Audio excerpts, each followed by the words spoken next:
second speech for today brings us to Josh Burns. He's going to be doing something other than what is in his workbook.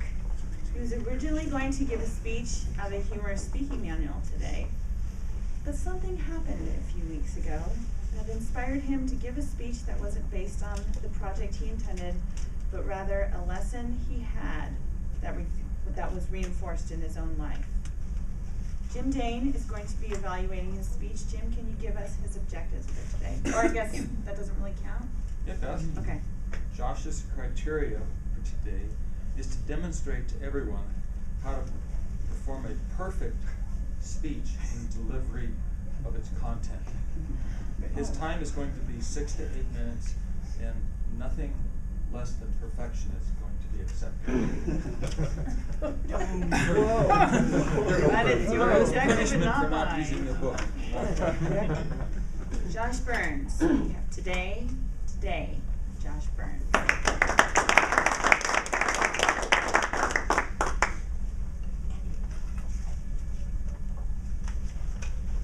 I'm Toastmaster, fellow Toastmasters. Yes. As Laura had said, I was originally going to give a speech out of the Humorously Speaking manual, but got something on my mind. It's been on there for a few weeks that I didn't really feel fit into that format. So I'm going to just kind of wing it, I guess. Now, I don't see everybody here as acquaintances or colleagues. I consider everybody in this room right now to be a friend of mine. And because you're all friends, I feel I can share with you a revelation that I've had, a truth that I've had reinforced in my life that affected me actually pretty deeply. Before I get into that though, I would like everybody, if you have your ballots, evaluation sheets that you have, or just a piece of paper in front of you, to go ahead and write down something for me. I'd like you to write down something that you want to do, or that you have planning to do or need to do that you've been putting off. Write it down. Doesn't matter. It doesn't have to be big, small. Doesn't really matter. It could be doing your taxes, going to the grocery store, anything at all. And then just go ahead and fold that up and just keep it in front of you. You can get back to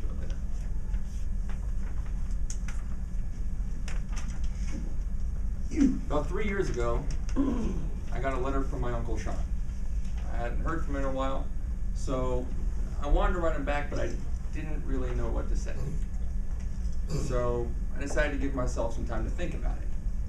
Well, the next day I got busy, and tomorrow turned into next week turned into next month turned into next year.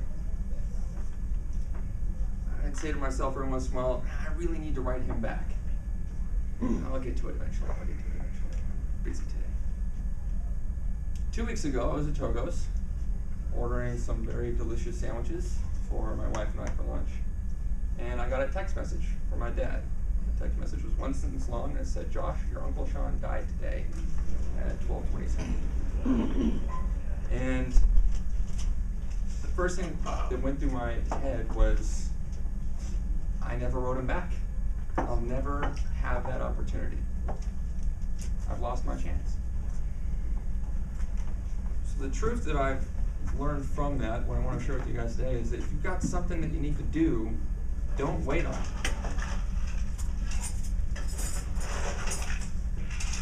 I don't know what there is in life you need to do. I don't know if you got big plans, small plans, but stop waiting on it.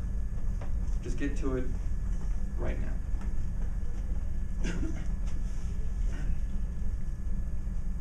Are you planning on maybe going back to school? We'll start that process today. Is there a friend that you would like to call that you haven't talked to in a while?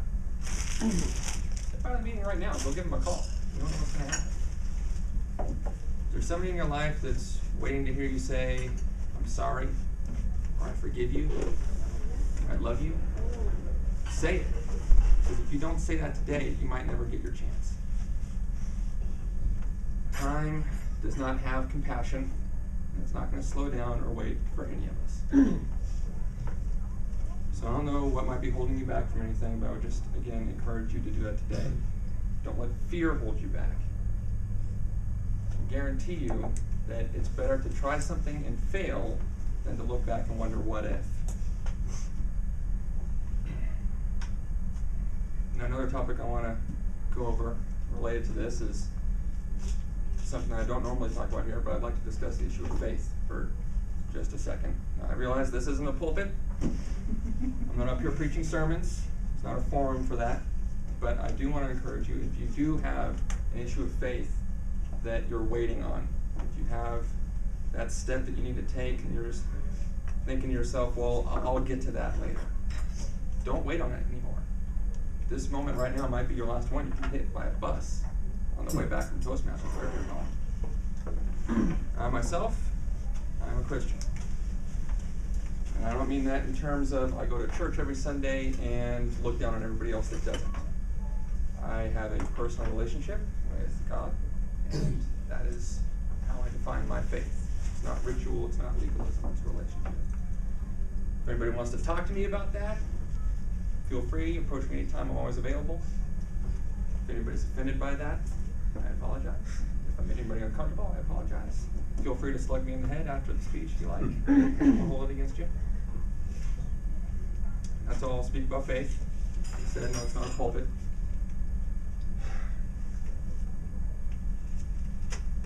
I'd like you all to take a look at what you wrote down. Or open your papers back up and take a look at it. I'm going to challenge you today. Get started on it. If it's something you can do today, then do it. If it's something you can get started on today, it's a process, then get started on today. Don't wait. Don't let anything hold you back. Don't let fear hold you back. Don't let uncertainty hold you back. Don't let opposition hold you back. Just get started with it. Because it's better to look back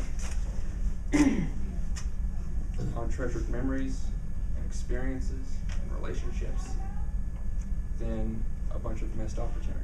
I really encourage you, just whatever you have in your heart to do, start it today. I promise you, you will not regret it.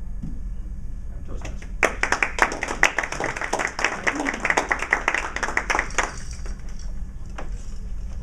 Thank you, Josh. Thank you, Ron. Thank you, everyone. I don't care what anybody says. This is the most awesome Toastmasters group.